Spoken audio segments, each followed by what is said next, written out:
Shovel Knight takes a lot from the past. The game has an 8-bit look, chiptune soundtrack, and mechanics borrowed from numerous classic NES games.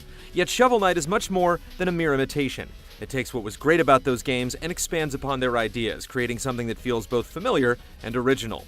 With fantastic stages, endearing characters, and plenty of clever secrets, Shovel Knight is excellent, regardless of whether or not you've ever played with power.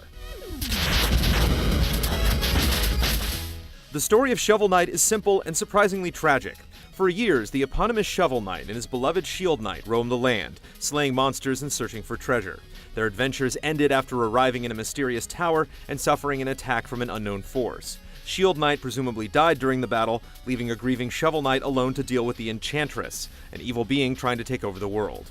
In spite of it all, Shovel Knight still believes his love is out there somewhere, waiting to be saved.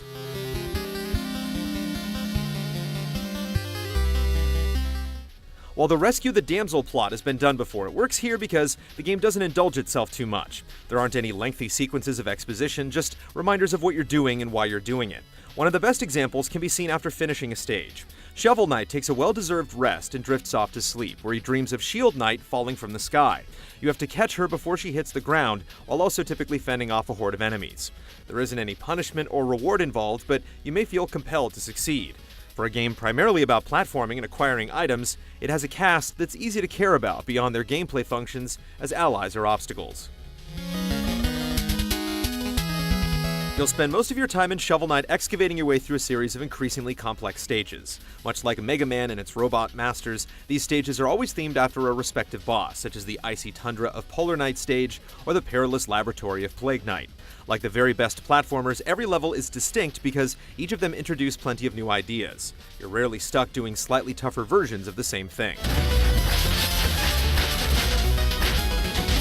Not since Super Meat Boy, as a 2D platformer, felt so precise. Shovel Knight moves exactly where you want him to at all times. If you die, it's because you messed up. Starting out, Shovel Knight's abilities are rather straightforward. He can jump, attack, or dig with his shovel, and bounce off things in a manner similar to Scrooge McDuck. Before long, you'll also acquire a slew of usable items, such as an anchor that functions like the axe subweapon from Castlevania, and a blade that lets you dash through the sky. The game makes every action rewarding. You'll see a sparkling pile of dirt, for example, which indicates there's treasure hidden underneath. Gems and coins fly out as you dig through the mound until there's nothing left but a row of riches. That treasure could have been placed anywhere in the stage, but the digging causes it to be more of a spectacle than simply running over and picking stuff up. It's a small but appreciable touch in a game that's filled with similar discoveries. Even better than a good dig is the way Shovel Knight handles difficulty. It's a challenging game, but always manages to be fair. Anything that seems initially daunting can be easily tackled for those willing to take it slow and think before acting. Checkpoints are thoughtfully and generously placed throughout each stage, so it never feels like you're doing the same huge section of a level again and again.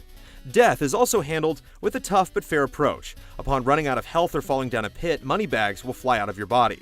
You'll then revive at the last checkpoint with a chance to retrieve what was lost, but dying in the process means the cash you dropped will be gone for good.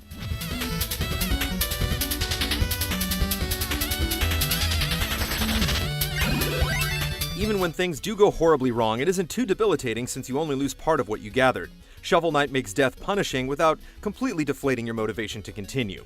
Sadly, it doesn't hold up throughout the entire game. Since money is easy to come by, eventually you'll be able to purchase almost any item and upgrade you could want, taking the sting out of death in the game's final third.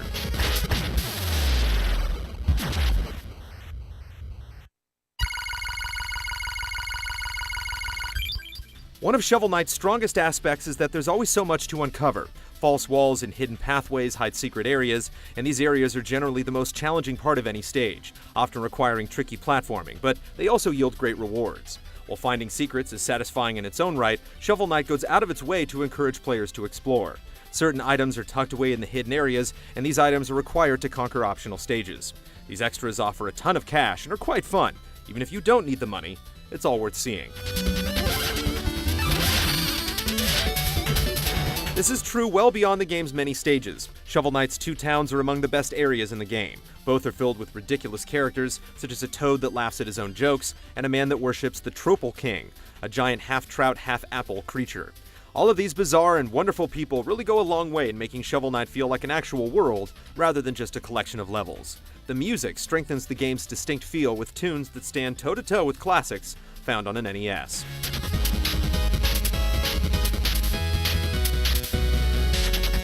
Shovel Knight works well because it knows exactly what it wants to be. The people behind it have a clear love of retro games, and that collective passion has created something great. So often we play games that try to prey on nostalgia in the cheapest ways possible, whether it's half-hearted HD remakes or blatant rip-offs. Shovel Knight is one of the few games that not only honors the past, but also maybe something we reminisce about for years to come.